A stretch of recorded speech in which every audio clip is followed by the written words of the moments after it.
really makes something invoke a deeper and a higher sense of beauty. Because especially, when we are talking about beauty in integral education, one must remember that it is, at par with the other three parts of yoga. So we've given a lot of importance in our self growth and development and in the yogic traditions to Gyan Yoga, to Karma Yoga, to Bhakti Yoga. But we haven't given the adequate amount of importance to when it comes to evolutionary journey of transformation through beauty, whereas it is actually the fourth leg. So, Mother, the founder, Mira Alfasa, the founder of integral education, she says that, the divine flows through the mind as wisdom, which comes very close to Jnana Yoga. It comes through the vital as power, which comes very close to Karma Yoga. It flows through the psychic as love, which comes very close to Bhakti Yoga. And then it flows through the body as beauty, through the physical as beauty. And that is actually the fourth important and most integral pathway. And that is something that, usually we haven't given that same kind of importance that we've given to the other three parts. So, what is this thing called the evolution through beauty?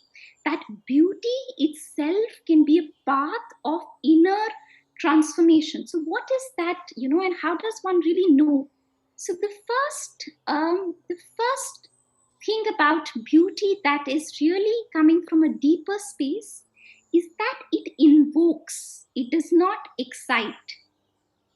And one of the reasons why, in spirituality or in any kind of, self growth, we've been shunning away beauty because, the material beauty usually, conventionally, is made in a way in order to titillate and to excite, all that glamour, it's basically made in order to excite.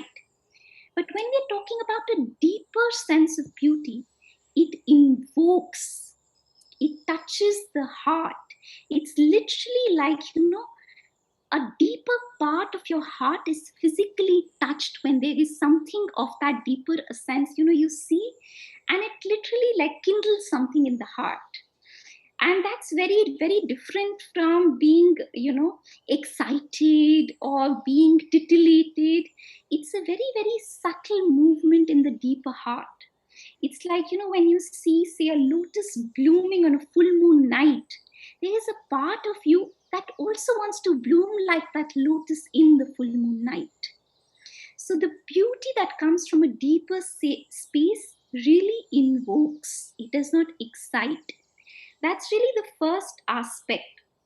That means that there is a sense of sanctity, a sense of sacredness to a beauty that comes from this deeper space. The second characteristic is that it brings a certain harmony and order and not chaos. Actually, much of the art of what is called as art in the modern and the contemporary era actually is a lot of what we call as the abstract art. And it's said that only artists can see it and understand, and you will not understand. And generally when lay people see it, they basically see a lot of chaos and a lot of like just colors being thrown here and there, whereas the deeper sense of beauty really very naturally brings a certain harmonization. That does not mean that a deeper sense of beauty or painting cannot be abstract, that it always have to have an outer form. In fact, not at all. Most of the time it is not something which is representing things of the physical world, but representing things of the inner world. But it brings a very natural harmonization.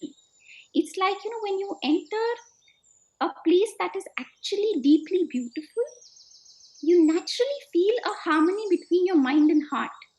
The two parts of being which are usually in a habit of kind of going in two different directions. But the moment you really enter a deeply beautiful space, it could be a garden, it could be a forest, or anything which has a certain sanctity and a certain sacred sense of beauty that it really, really embodies, the first thing that will kind of happen is that your mind and heart kind of falls into at least a temporary union, at least a temporary, harmonization. So beauty very immediately has an effect of harmonizing different parts of being, of bringing a certain order and organization on the inside. And it is because beauty, in many ways, is also putting each thing in its right place in a total harmony. So, outwardly, that harmony leads to that inner harmony. So, beauty is all about harmony and order and not chaos. So, that's the second one. The third one is that beauty brings joy, brings a deeper joy, and is not necessarily about pleasure. And that is the subtle difference, because most of the time the reason why beauty has earned such a bad name is because with all the material goods that we want to possess and we want to accumulate gets mixed up with this aspect of pleasure, that we are accumulating it in order to fulfill some or the other desire, which is why it has kind of it's not looked at as a very spiritual thing when you talk about beauty. And but if you really touch beauty, it's like Krishna is kind of remembered in those beautiful gardens of the Vrindavan, and there is a certain joy to that beauty. So one of the very immediate effect of beauty is that it brings a certain very genuine and a very living joy. There's an immediate delight that comes with beauty, and that's not a delight because I've possessed something. That's a delight for just the joy of being, like a flower. A flower is happy to be blooming in its perfection, not because of any other reason, but because of just being able to be.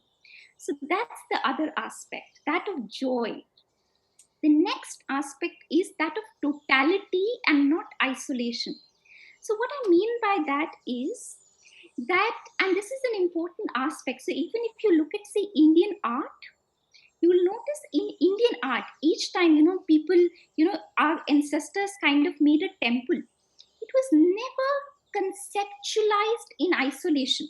Now, this is very difficult for the modern mind to really understand and conceptualize, because the way the Indian spirit always saw beauty was that the spirit behind Mother Nature, which is manifesting as beauty, is the same spirit behind the human being, which is trying to manifest as beauty.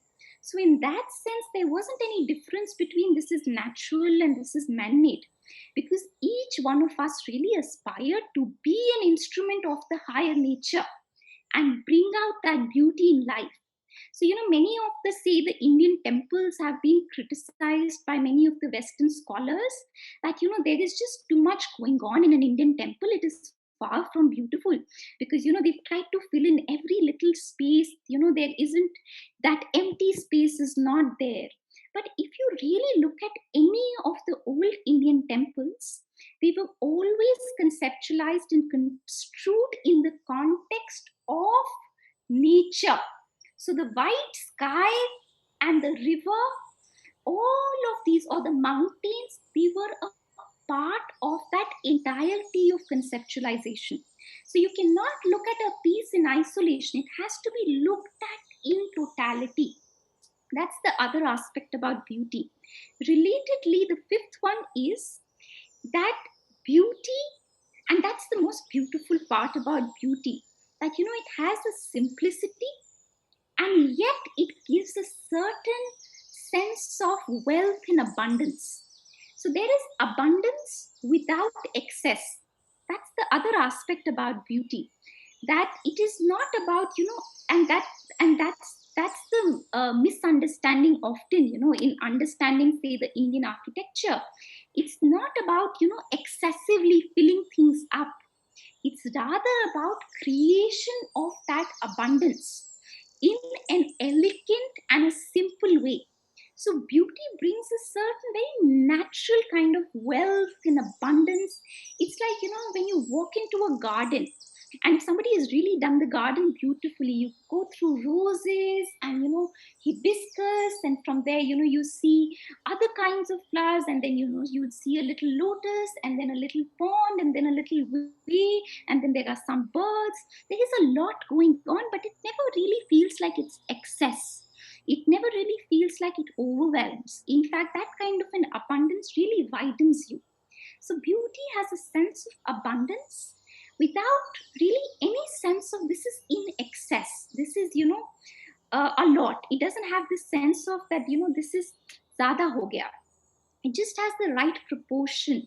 It has that simplicity and an elegance, and yet has the power of really giving that sense of abundance. So that's the other aspect. Next one is beauty really purifies. Beauty really purifies. And one of the reasons why beauty has got a bad name is because beauty has become all about indulgence. Indulgence in clothes, indulgence in good things for the house. It's all become about indulgence.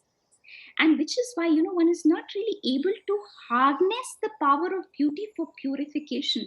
Because beauty is really an incredible tool for inner purification.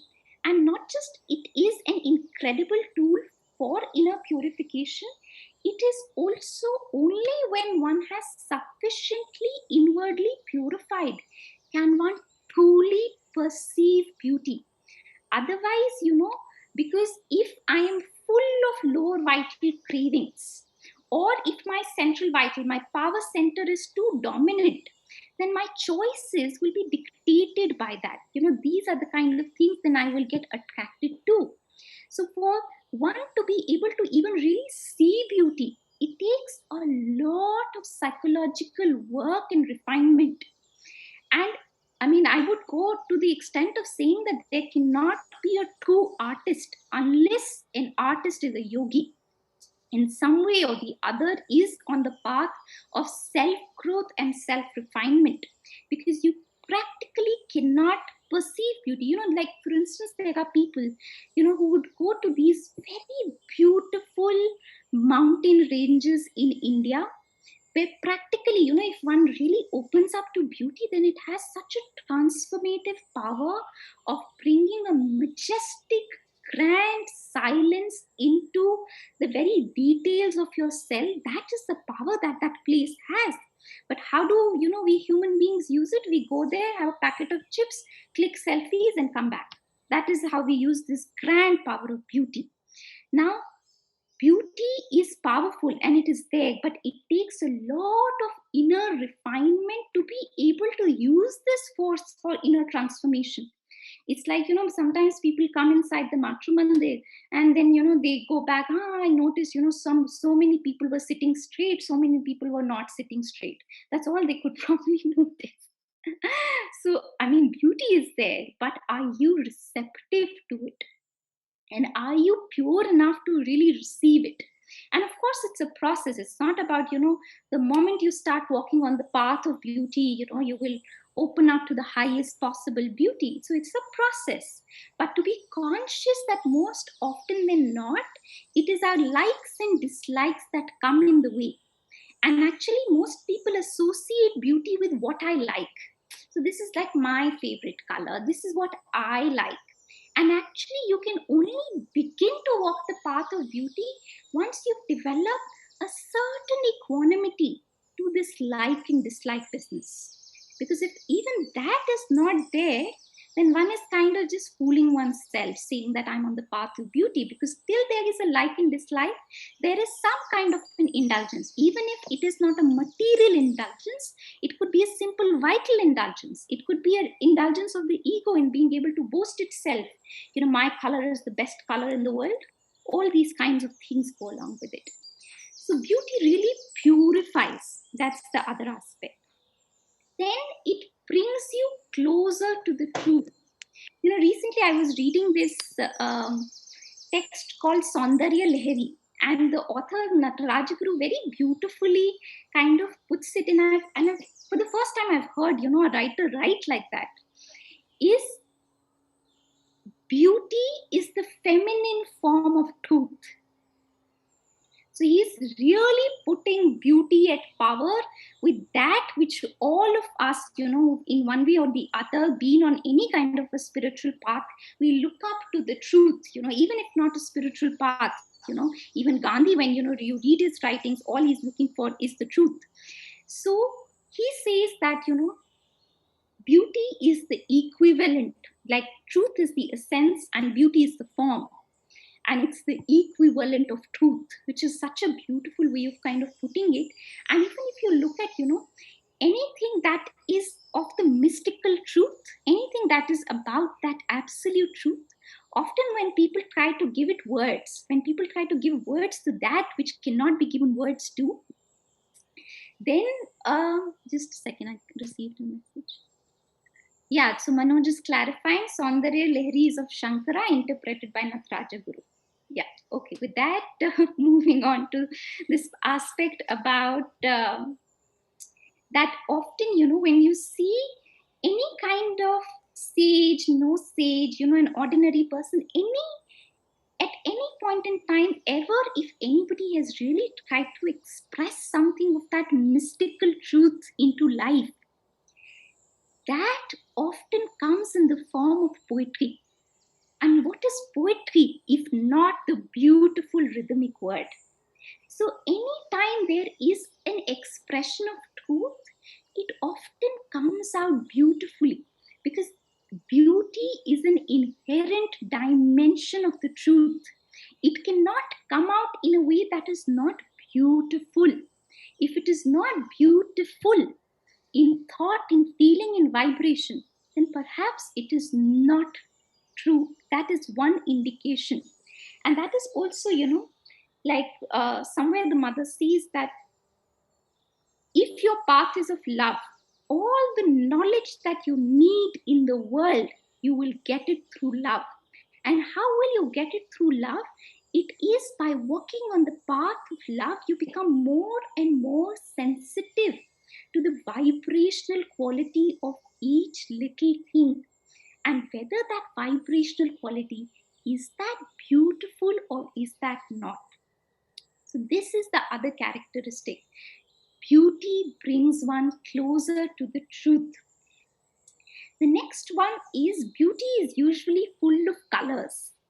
And, like the other day I was reading the Tao, and, it was talking about the world of colors blind us. And that what, in a country like India is known as Maya, that, this world of colors really blind you. So there is that aspect of the physical world where, this world of colors, when it is exploited, when it is, driven by desires and impulses and indulgences and extremities and excesses, it can blind you. But the same world of colors has the potential and the power to awaken you. So one of the ways of sadhana in the path of beauty is to really hold on to a color, is to really concentrate on a color that you're probably attracted to, that you are getting inwardly, like there are so many colors, but there's always one color. When you look at it, something in your heart opens up, and for each one of us it's a different color. And one of the ways, one of the techniques or the methods on the path of beauty is to really hold that color. And in yoga, the method of concentration is the method of really truly knowing something, acquiring something, and becoming something. Because colors are not arbitrary. They are not really like, how do I put it? It's not like, yellow means so and so to you, yellow means so and so to me. I mean, that subjective layer definitely is there. But if one can really rise above, then each color is a presence. It's an essence which is trying to express itself in the world of forms. So it's a reality. It's not just, something which is arbitrary.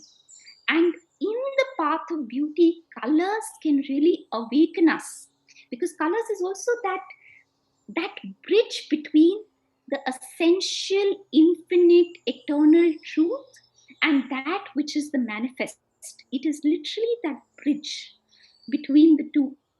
And in that sense, it has a lot of power, a lot of potential to really awaken that particular power of light which is behind the color which is manifesting in form.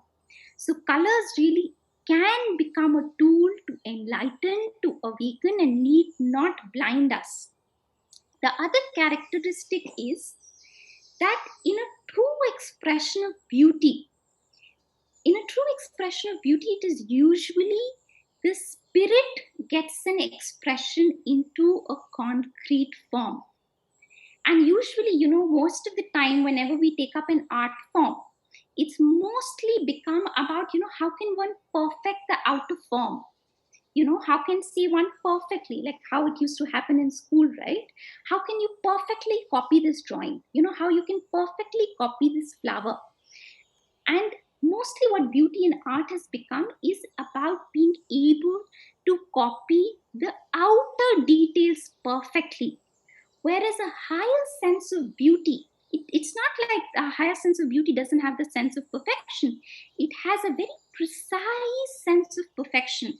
But it is not so much to do with being able to copy the physical nature as it is, but being able to give an expression to the inner nature in its finest details. It's like, somewhere the mother says that, it is exciting to, go to Mars and click photos of the lines of existence that have existed on Mars. But it is so much more interesting to go inside and click a picture of your soul as if it very concretely existed. So that is the level of perfection that one is looking at while bringing beauty in the outer form, be it painting, be it in any form of expression that one is kind of flowing, to be able to very precisely and with an utter perfection be able to map it in the outside world. That is the other characteristic of a higher sense of beauty.